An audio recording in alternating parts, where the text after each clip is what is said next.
Il y a maintenant bientôt 2 semaines, je vous avais fait une vidéo sur Walken, le nouveau Move and Earn à la mode, dans laquelle je vous expliquais un peu le fonctionnement de l'application dans les grandes lignes et je vous avais promis une vidéo plus poussée sur mon avis sur l'application. Et bien ce moment est venu puisque la semaine dernière j'ai bien pu tester Walken, j'avais que ça à faire parce que j'étais en campagne et j'avais une très mauvaise connexion internet, raison pour laquelle d'ailleurs il n'y a pas eu de vidéo sur la chaîne la semaine dernière, mais c'est maintenant l'occasion pour moi de vous dire vraiment ce que je pense de Walken, histoire de vous partager ce que j'ai aimé et ce que j'ai un peu moins aimé. Et on va commencer par ce que j'ai aimé sur Walken, à commencer par le free-to-play. C'est vrai que c'est quand même bien cool de pouvoir tester le projet gratuitement sans devoir vraiment s'engager financièrement. Donc très bonne chose pour les joueurs qui peuvent tester sans prendre de risques et voir si l'application leur plaît ou pas, mais aussi très bonne chose pour l'écosystème et l'application en général, puisque ça permet selon moi d'avoir une meilleure acquisition utilisateur, puisque voilà, on fait goûter un peu la marchandise aux joueurs et si jamais le produit est bon, eh bien ils vont potentiellement mettre la main à la poche pour s'investir un peu plus dans l'écosystème. J'ai aussi aimé le fait que l'application vienne piocher directement dans l'application santé de Google ou d'Apple en fonction de votre plateforme, histoire que même si vous faites un run avec un autre Move to Earn, par exemple Stepn, eh bien vos pas sont quand même comptabilisés et vous n'avez pas à vous soucier de ça en fait. Même les pas que vous faites naturellement au cours de la journée sont comptabilisés dans votre application santé de votre téléphone et donc aussi sur Walken. Donc déjà ça rend l'application beaucoup moins gourmande parce qu'il n'y a pas besoin de tracking GPS ou quoi que ce soit, c'est totalement passif.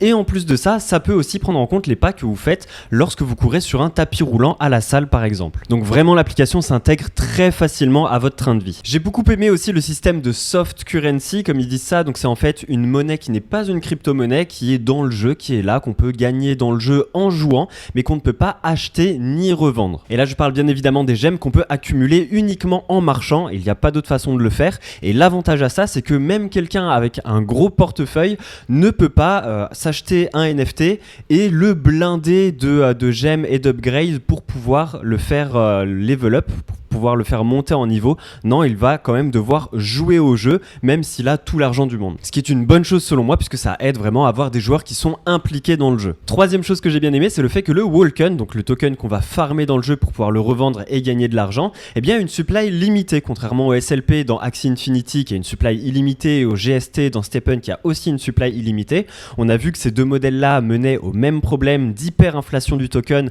et une économie du coup qui baissait. Eh bien ici voilà, on a quelque chose de différent. Le Walken a une supply limitée, il y a un nombre limité de Walken à gagner par jour et à redistribuer parmi tous les joueurs. Donc est-ce que c'est une solution pour éviter les problèmes qu'on a rencontrés sur Stepn et sur Axie? Ça, seul l'avenir nous le dira. Mais je compte bien vous faire une vidéo sur le sujet pour vous donner ma petite hypothèse. Alors n'oubliez pas de vous abonner à la chaîne pour ne pas rater cette vidéo. Et enfin, dernière chose que j'ai bien aimé sur Walken, c'est le côté jeu et social qu'on retrouve un peu moins sur Stepn selon moi, avec ce système de compétition dans lequel on va pouvoir affronter d'autres joueurs, on va pouvoir se mesurer à eux et on va aussi pouvoir équiper des skins, des accessoires qui vont permettre de booster les performances de notre cathlète, mais qu'on va aussi pouvoir montrer aux autres joueurs lorsqu'on va les affronter. Alors on est d'accord, le côté jeu et le côté social sont très légers, on va pas se mentir, ça fait d'ailleurs partie des nombreuses limitations actuelles de l'application selon moi, et c'est une très bonne transition vers les choses que j'ai un peu moins aimées sur Walken. À commencer par le côté jeu et plus particulièrement le matchmaking de l'application, puisque moi je pensais que nos statistiques de notre chat allaient être prises en compte en fonction de la discipline qu'on a choisie et qu'après les pas qu'on allait faire dans les dernières 24 heures donc, sont aussi prises en compte, mais je pensais que ça allait avoir un plus gros impact que ça, puisque je me disais plus je vais faire de pas et plus j'aurai de chances de finir devant d'autres joueurs qui eux auront fait moins de pas. Mais le problème c'est que vous fassiez 300 pas dans ces dernières 24 heures ou 3000 pas, vous allez toujours être mis en face d'un joueur qui a environ le même nombre de pas que vous. Alors à partir de là on peut se dire pourquoi se casser le cul, que je fasse 300 pas ou 3000 pas, j'ai le même nombre de chances de gagner parce qu'au final je vais être mis en face de quelqu'un qui a à peu près les mêmes stats que moi et donc je vais sensiblement avoir un win rate de 50% sur la journée ou sur la semaine pour avoir un plus grand échantillon. Mais du coup je trouve ça extrêmement dommage parce que déjà ça encourage pas forcément à marcher plus que ce qu'on le fait et en plus de ça rend le matchmaking, les combats vraiment complètement aléatoires. Donc voilà, première chose qui m'a extrêmement déçu pour le coup, je trouve que le matchmaking ne met pas du tout assez en valeur le nombre de pas qu'on fait dans la journée. Ce qui rapproche beaucoup plus le jeu d'un click to earn que d'un move to earn selon moi. Deuxième chose qui m'a pas mal déçu aussi sur le côté jeu, encore une fois, c'est le fait de ne pas pouvoir choisir comment on distribue les points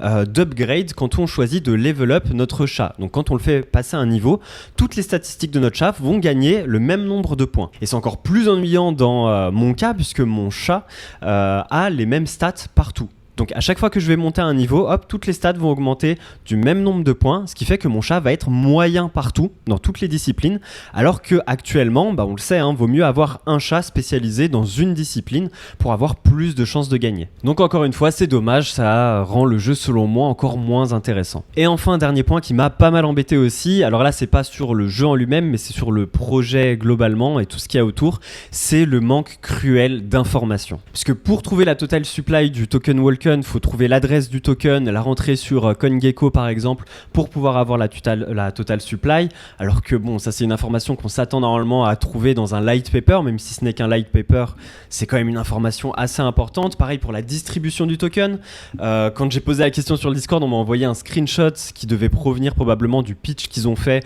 auprès d'investisseurs chinois, parce qu'il y avait effectivement le chart pour montrer la distribution du token, mais à côté c'était tout écrit en chinois. Et ça, pareil, c'est une information quand même assez importante qu'on s'attend à retrouver sur le site ou sur le light paper. Pareil, au sein du jeu, quand on choisit de courir dans la discipline qui accorde le plus d'importance à la stamina, par exemple, on ne sait pas à quel point la stamina va jouer un rôle important, on ne sait pas à quel point les pas qu'on a fait dans la journée vont jouer un rôle important. Il faudrait avoir plus de détails quand même sur la façon dont fonctionnent les affrontements. Et ça, pareil, on n'en sait rien. Et ça, c'est vraiment dommage parce que dans mon cas, je vais continuer en tant que joueur free-to-play parce que ça me coûte rien et ça compte les pas que je fais de toute façon pendant ma journée, donc ça c'est plutôt cool, mais je ne me vois pas investir pour l'instant dans ce projet puisqu'il y a plein d'infos que je ne connais pas. J'en connais pas assez en fait pour pouvoir investir. Alors c'est tout pour mon avis, mais je serais vraiment curieux d'entendre le vôtre dans les commentaires, alors n'hésitez pas à me dire en dessous de cette vidéo ce que vous avez aimé sur le projet, ce que vous avez moins aimé, histoire d'avoir l'avis d'un peu plus de monde comme ça.